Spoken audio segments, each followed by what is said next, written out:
This is one of my favorite comfort foods. Crispy panko encrusted chicken in a silky, eggy sauce served over a bowl of steamed rice. Oh, so good. Hey everyone, I'm Flo, Dude is behind the camera, and we're all about simple food, simple faith. Before I started eating sushi, when I couldn't get over the rawness of everything, this was one of my favorite dishes to order in a Japanese restaurant.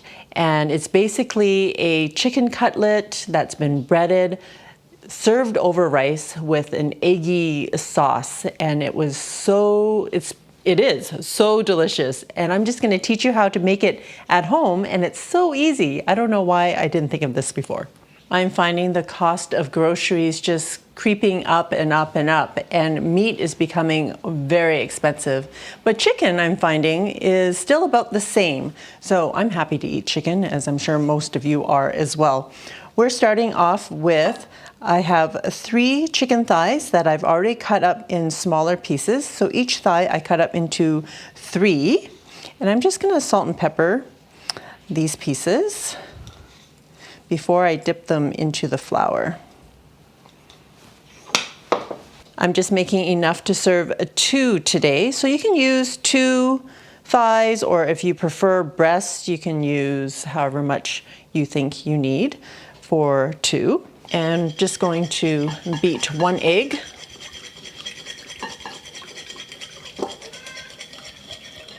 And I also have half a cup of panko. And panko is just a Japanese breadcrumb. It's maybe not as fine as regular breadcrumb, which is why I like it. And I'm going to dip this into the flour, and I'm just doing a basic breading of the chicken. And you just want to lightly dredge this in flour. I have about 1/4 cup of flour here. Once you lightly dredge it in the flour, dip it in the egg and coat it.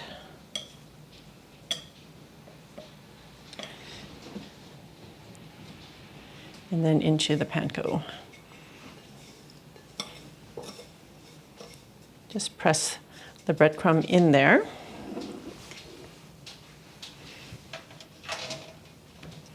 Then I'm just going to put them on here to rest while I make the rest.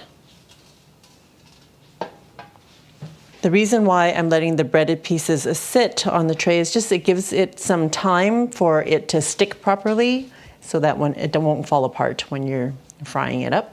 So I really dislike when recipes call for a whole cup of flour to dredge and a whole cup of panko to bread, and you can always add more, but you can't, you don't have to waste it if you don't have to. So I do need a little bit more panko, and I only have a few pieces of chicken left, so.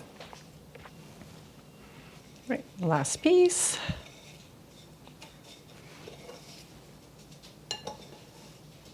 Leave no panko behind.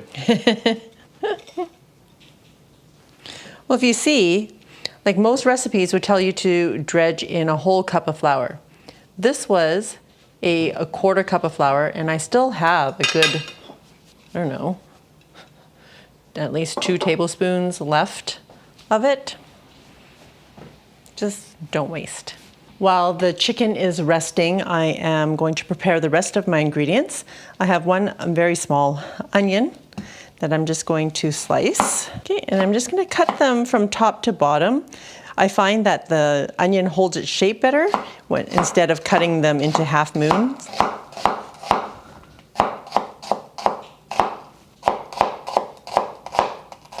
And I've got 3 green onions that I'm just going to slice up. And you can cut them however you want. I'm going to cut them on the diagonal. Okay, about 2/3 of it is going to go into the cooking of the sauce, and the other 1/3 is going to be used as garnish. So I'm going to separate it now. And I want to cook up some of the white pieces because I don't like it to be too raw. But if you like the rawness of the green onions, by all means, divide it however you like. For the sauce, I am using a dashi stock, which is a bonito soup stock, and I'm not making it from scratch. So you can get these little packets of soup base that's dried, come in these little packets like this, and half a teaspoon of this will make half a cup of stock. So I've already made my half a cup of dashi, and I am adding 2 teaspoons of sugar, 2 tablespoons of dark soy sauce, and 2 tablespoons of mirin. Mirin is a sweet rice wine. If you don't have mirin, I don't know. I quite like this recipe with mirin, and I can't say I've tried it with something else, but you could mix maybe dry sherry with some sugar, or use a sweet marsala wine. Something along that line would work, I think. And if you don't have dark soy sauce, you can use just regular soy. And I have 2 eggs I'm just gonna lightly beat.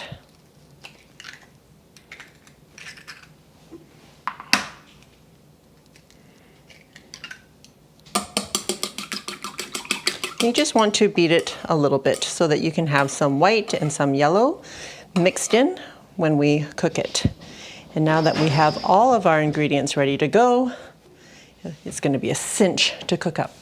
So normally I would like to use my air fryer to make the chicken, but I thought I would show you another way to make the chicken if you don't have an air fryer. So I'm going to teach you how to shallow fry today. I'm going to turn on our cast iron pan on probably like medium high. And I'm going to use about, well, however much is going to fill the pan up to about ½ an inch of oil.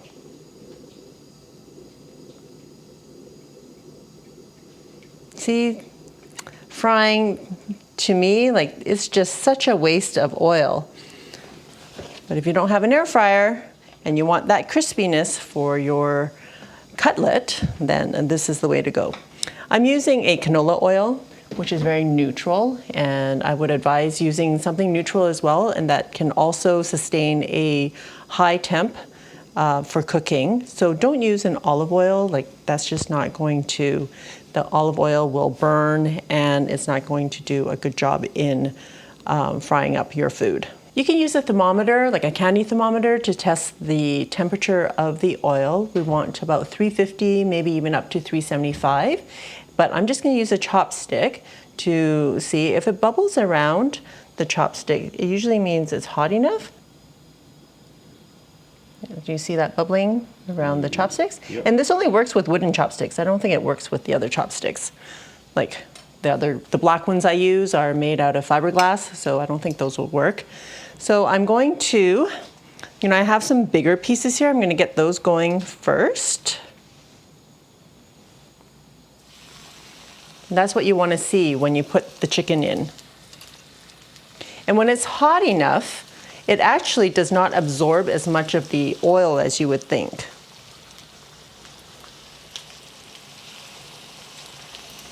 You can tell when it's done when it starts to not bubble around the piece anymore.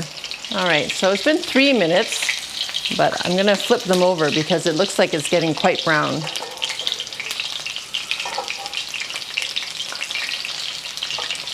Oh, but it looks so good. You're not gonna get this brown color in an air fryer, that's for certain. That's for sure. So I tested this temperature with a thermometer and it reached 160, so that is, well, very much cooked. And I'm getting the next batch in. And it only took about 3 to 4 minutes on each side. And I did have to adjust the heat to turn it down a little bit so that it didn't burn. All right, these were a little bit smaller, so they only took about 2 to 3 minutes on each side.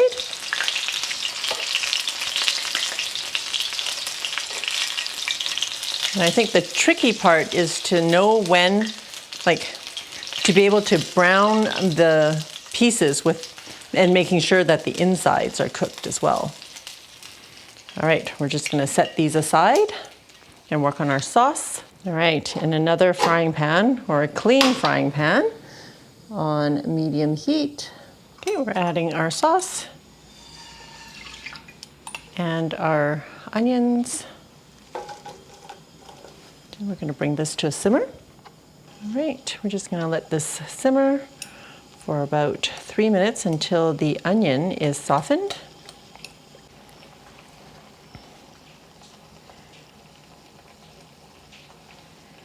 Okay, we're going to add our egg, just kind of drizzle it in. We're going to let this cook for about 30 seconds. Adding our green onions on top.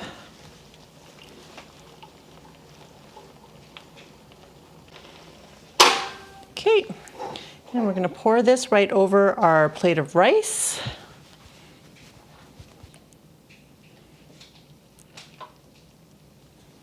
Carefully. Oh, the smells.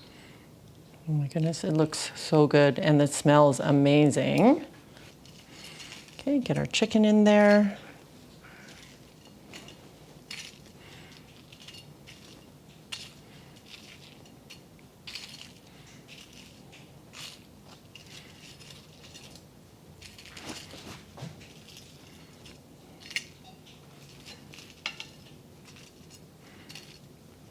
Look at that, fits perfect.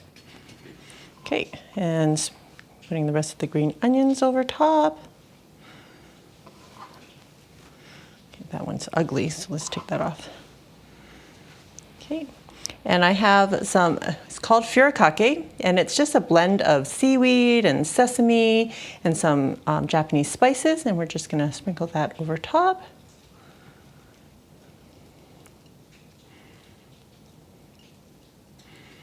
Oh my goodness, it looks and smells so good. Are you all ready for? Oh yeah. Sorry, I'm taking a bit longer to take in the goodness that is this katsu cutlet amazingness here. Wow. Yes, the deep frying, the shallow fry process is more work. Yeah, it is a bit messier. It's messier. But the results, it's undeniably, well, looks better. And I don't know if you guys can hear the crispiness. Oh yeah. So the combination of the rice with a ton of gravy, just the rice is swimming in this awesome sauce with the onion and the egg. It's soft. It's got that slurp worthiness, and then you have the contrast of the chicken that is crispy. A bit of sweetness, saltiness, and the textures of the onion with the crispiness of the outside of the chicken and the tenderness of the chicken on the inside. It is comfort food that really rocks on these rainy days. So good. Thanks, dude. Yeah. So shallow frying was a lot messy compared to using an air fryer, but the crisp you're getting on this chicken is amazing. If you're going to air fry, you can do it at 400 degrees Fahrenheit for about 15 minutes, I would say, and give it a flip halfway through, and it should be good. For more Japanese style recipes, check it out. I will see you over there.